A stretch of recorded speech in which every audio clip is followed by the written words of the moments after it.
সোমবার পশ্চিমবঙ্গ বিধানসভা নির্বাচন 2026-এর ভোট গণনা। তাই গণনা পর্ব সুষ্ঠুভাবে সম্পন্ন করতে শনিবার নির্বাচন কমিশনের নির্দেশে সর্বদলীয় বৈঠক করল মালদা জেলা প্রশাসন।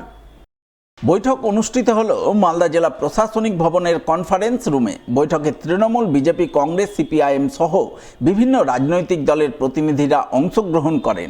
উপস্থিত ছিলেন জেলা শাসক তথা জেলা নির্বাচনী আধিকারিক রাজেনবীর সিং কাপুর, জেলা পুলিশ সুপার অনুপম সিং সহ অন্যান্য প্রশাসনিক আধিকারিকরা। তারা সকলে মিলে বিভিন্ন রাজনৈতিক দলের প্রতিনিধিদের সঙ্গে ভোট গণনা সংক্রান্ত বিষয়ে আলাপ আলোচনা করেন।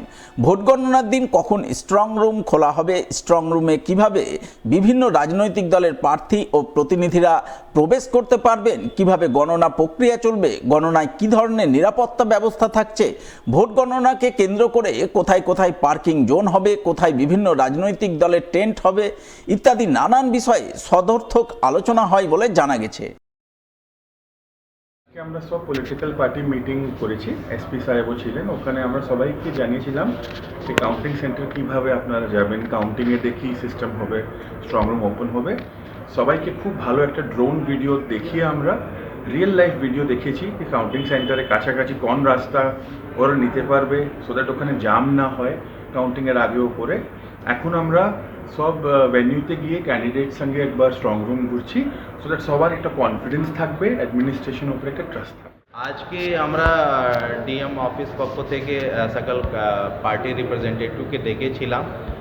কাউন্টিংয়ে আমাদের কি অ্যারেঞ্জমেন্ট আছে ওটা ওনাদেরকে বুঝালাম, আমাদের পার্কিং ব্যবস্থা কি আছে ওটা ওনাদেরকে বুঝালাম, ওনাদের ক্যাম্প কোন দিকে হবে, গাড়ি ওনারা সাপোর্টারদের কোন দিকে থাকবে, এটা সব আমরা আলোচনা করে ডিসকাস করলাম। আর ওনাদেরকে আমি এটাই রিকোয়েস্ট করলাম কি রেজাল্ট যাই হোক কিন্তু আমাদের মালদায় শান্তি বজায় রাখবেন, ওনারা আমাদের প্রশাসনকে হেল্প করবেন, সাপোর্টারদেরকে গাইড করবেন। এই নানা রকম আলোচনা হলো আর এটা খুব ভালোভাবেই মিটিং হয়েছে। ইনস্ট্রাকশন বলতে আগের নিয়ম যেগুলো ছিল একই নিয়ম, 200 মিটারের মধ্যে প্রবেশ করতে পারবে না। আর যেটা বিধানসভা প্রার্থী ওয়াইজ গাড়ি পার্কিংয়ের কথা বলছিল, টেন্টের কথা বলছিল, আমরা একটু মডিফাই করব। যেটা বলছিল বিহানি পেট্রোল পাম্পের পাশে 2-3টে পার্টিকে দেবে, আবার মালদা কলেজ গেটের পিছন দিকে 2-3টে পার্টিকে দেবে। আমরা সেটা প্রস্তাব দিলাম যে বিধানসভা ওয়াইজ যদি ওটা করে নেওয়া যায় সুবিধা হয়। ড্রোনের ওটাই দেখালেন, পার্কিংয়ের ওটাই দেখালেন যে এইভাবে করা হবে পার্টি ওয়াইজ। তো আমরা সেটাকে একটু মডিফাই করে নিতে বললাম, রিকোয়েস্ট করলাম। আর দ্বিতীয় হচ্ছে যে আই কার্ডটা এবার নতুন অ্যাডিশন হলো, কিউআর কোড সহ, এটা একটা অ্যাডিশন হলো।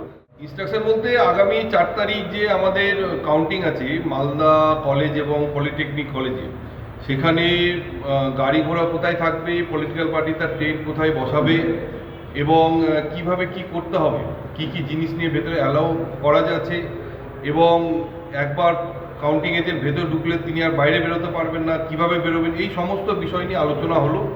আমরাও কিছু কিছু বিষয় নিয়ে আমাদের দাবি জানালাম, ওনারা সেইগুলো জানাবেন, তারপরে আমাদের একটা সদুত্তর দেবেন।